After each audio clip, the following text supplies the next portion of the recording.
Il y a la crise politique française, certes, mais il y a un danger bien plus sérieux, un danger de mort pour nous tous, c'est l'identité numérique. C'est l'arme absolue pour les mondialistes, pour l'Union européenne, von der Leyen et surtout pour le fou allié Macron. Cette arme, vous pouvez la comparer au marquage, au fer rouge des troupeaux, afin qu'ils soient identifiables partout où qu'ils se trouvent. Même s'ils tentent de se sauver, de s'éloigner, de quitter le troupeau, ils sont marqués au fer rouge toute leur vie. Eh bien, l'identité numérique, c'est le marquage au fer rouge que Macron veut vous imposer pour simplement, comprenez bien cela, simplement sauver sa peau. Parce que Macron, je le répète, il n'est pas seulement rejeté massivement par 85 à 90% des Français, il est rejeté partout dans le monde, identifié qu'il est comme un personnage à part, marginal, qui veut promouvoir des règles totalement contre nature, y compris contre nos enfants, avec ce programme EVARS, l'identité numérique.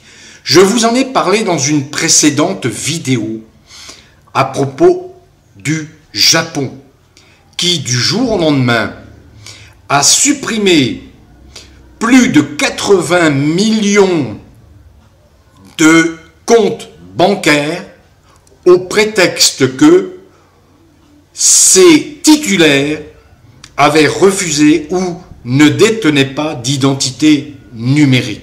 Alors je vais vous faire part d'un autre exemple, tout aussi scandaleux, qui frappe également un pays d'Asie, c'est la Thaïlande.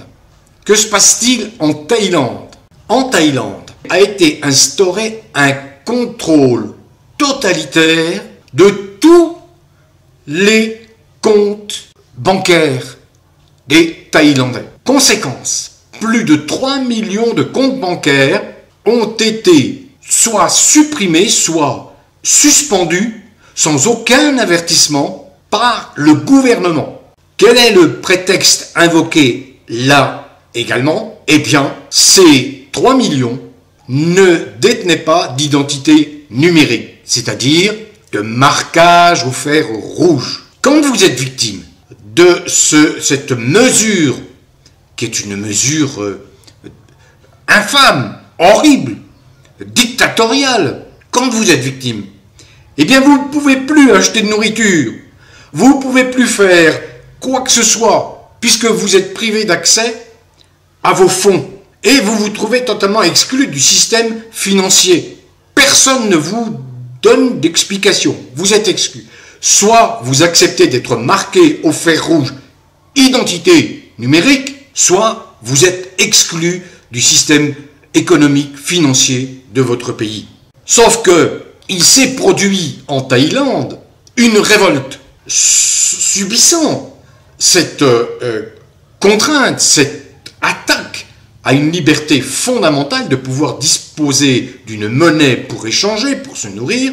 Les Thaïlandais ont fui de manière raisonnée le système bancaire numérique et se sont attachés à se pourvoir d'argent liquide pour se prémunir, protéger d'un contrôle absolument tyrannique. Pour faire le parallèle avec la France. En France, il y a une loi qui oblige le versement des salaires sur un compte bancaire à partir de 1 500 €. Mais en dessous, votre entreprise, votre patron doit vous payer en espèces, en nature, si vous n'avez pas effectivement de compte bancaire, car il n'y a pas d'obligation de détenir un compte bancaire.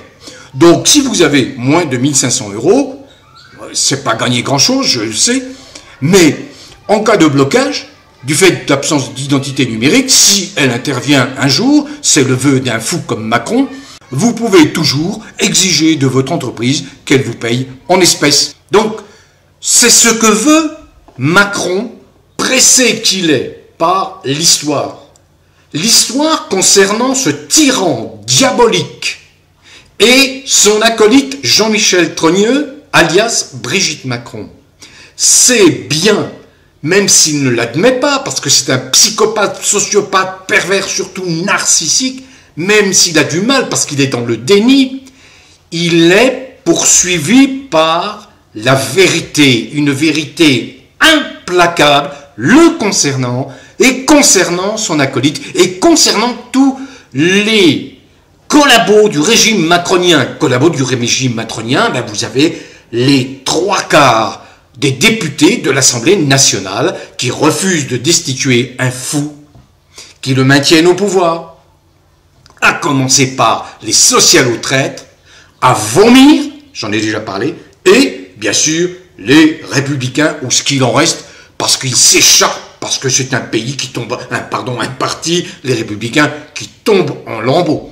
Alors, imaginez, alors qu'en son sein, ils ont eu le grand honneur d'avoir des députés comme Olivier Marleix, qui a dénoncé dès 2019 le pacte de corruption dont a été bénéficiaire directement Macron.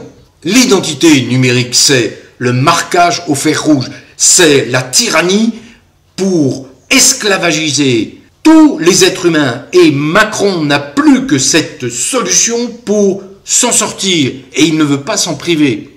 Imaginez que le premier décret qui a été pris par son homme lige, le Cornu, encore une atteinte gravissime à la liberté, c'est la liberté d'échanger, de parler de manière privée. Le premier décret, c'est une obligation faite aux opérateurs Internet et aux réseaux sociaux de stocker pendant 1 an tout le trafic. Qui a communiqué avec qui, quand, pendant combien de temps, les données de localisation, où se trouvait l'utilisateur au moment de la communication, les données qui permettent d'identifier les contributeurs de contenu en ligne. Voilà le premier décret pris par, vous savez, celui qui se fait passer pour comme Hollande, un homme normal. Pensez donc, un homme normal, il est aux ordres, c'est le mignon des Macron, il est aux ordres, il applique la volonté à la lettre, il est doigt sur la couture du pantalon aux injonctions que lui fait Macron, et il obéit, mais dans la gaieté, joyeusement, car vous savez très bien qu'un psychopathe se nourrit de la souffrance des êtres humains. Macron ne peut pas vivre s'il n'a pas autour de lui des millions de gens qu'il va faire souffrir. Pour lui, la base de sa vie, sa respiration, son oxygène, c'est votre souffrance.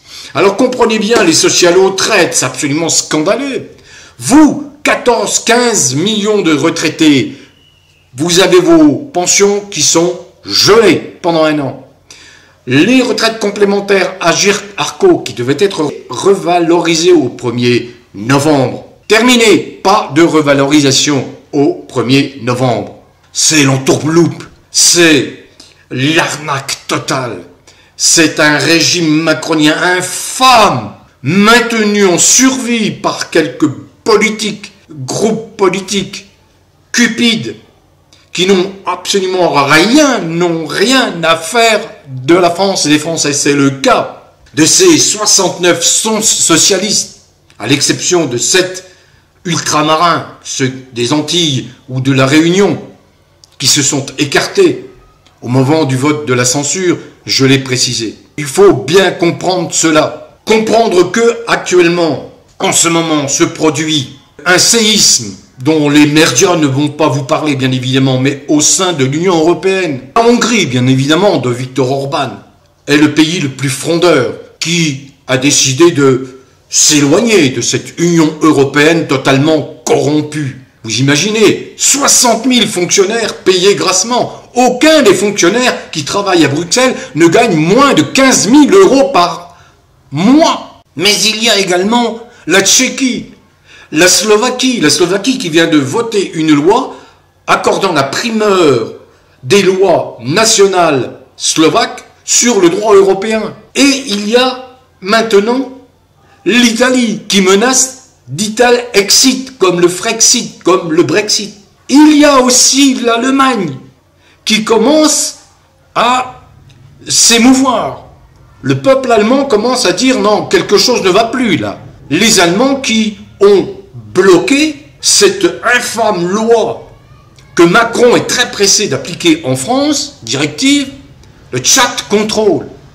Mais néanmoins, je viens de vous le dire à l'instant, il a fait prendre un décret par son premier sinistre pour contrôler tout ce qui a été dit, tout ce qui va être dit pendant un an sur tous les réseaux internet, tous les réseaux sociaux. Au moment où tout le scandale de la fausse pandémie, qui m'a valu à titre personnel, parce que j'étais un des premiers à le dénoncer en début 2020, d'avoir ma chaîne supprimée, d'avoir subi des dizaines de censures, de revoir la deuxième chaîne que j'avais créée, supprimée. Tout ce scandale éclate au grand jour. Merci à Trump, merci à Robert Fitzgerald Kennedy Jr. qui fait un travail considérable et remarquable. Tous les criminels qui ont tiré les ficelles au profit des grands industriels pharmaceutiques vont devoir rendre des comptes. C'est déjà le cas aux États-Unis. Parce que toutes les données arrivent, sont transmises, sont rendues publiques, à tel point que, en Europe, l'agence européenne a décidé d'interdire la publication de ces données, des données absolument dramatiques sur les effets secondaires des injections. N'oubliez jamais les 50 000 morts du Rivotril. Monsieur Édouard Philippe, il était Premier ministre à l'époque. Madame Buzyn, ministre de la Santé, et puis ensuite Monsieur Véran, qui nous prenait pour des imbéciles. Ça n'a été qu'une arnaque colossale, une pandémie, mais qui se solde par des centaines de milliers, voire des millions de morts du fait des effets secondaires. Alors que le soi-disant virus, lui, que j'assimilais à l'époque au virus banal du rhume, coronavirus, n'a absolument pas eu ces conséquences dramatiques. Ne, surtout pas, acceptez, c'est mon propos aujourd'hui. L'identité numérique, si vous acceptez cela, ça veut dire que vous allez livrer toutes les informations vous concernant, y compris les plus intimes, les plus confidentielles. Et partout où vous passerez, cette identité numérique vous privera de liberté, perte de vie privée. Chacun de vos déplacements sera repéré, tracé. Tous vos achats seront repérés, tracés. Toutes les interactions seront enregistrées. Les interactions avec des amis, des gens, des sociétés, quand vous communiquez, tout cela sera contrôlé. Il y aura un contrôle centralisé. Or, vous savez que celui qui, c'est comme le problème de la monnaie, de la finance, vous êtes souverain dans votre pays si vous détenez la possibilité d'émettre votre propre monnaie. Vous voyez bien ce qui se passe aujourd'hui avec l'Union européenne et dans le monde. Ce système financier totalement insensé. Eh bien là, il y aura un contrôle centralisé. Qui vous contrôle? Qui? Vous n'aurez aucune possibilité d'atteindre ce contrôle centralisé si vous vous sentez lésé. Il y aura un risque de fuite des données. Vous savez, ce centre, ces data centers, ce sont des énormes bases de données qui sont faillibles, qui seront la cible des espions, des hackers et qui mettront votre identité en danger. Mais le plus grave des problèmes, c'est que si vous n'avez pas d'identité numérique, c'est ce que je viens d'expliquer pour le Japon et pour la Thaïlande, vous n'aurez plus accès à rien. Vous serez exclu du travail, vous ne pourrez plus demander des remboursements de soins, vous ne pourrez plus vous présenter à l'hôpital, vous ne pourrez plus voyager, vous ne pourrez plus même faire des achats. Une fois que vous aurez accepté cette identité numérique qui est, je dis encore une fois, le marquage au fer rouge, il ne sera plus possible de faire marche arrière. Alors ils peuvent invoquer tous les prétextes, toutes les raisons pour l'imposer. Tout cela, ça n'est simplement que le résultat de la volonté d'un groupuscule de mondialistes, des mondialistes qui veulent instaurer la société du contrôle, la société de la surveillance permanente. Vous allez devenir des zombies, vous allez devenir des animaux marqués à vie au fer rouge. Vous serez traités, n'en doutez pas, comme du bétail, comme un vulgaire cheptel dont ils disposeront à leur guise, selon leur volonté.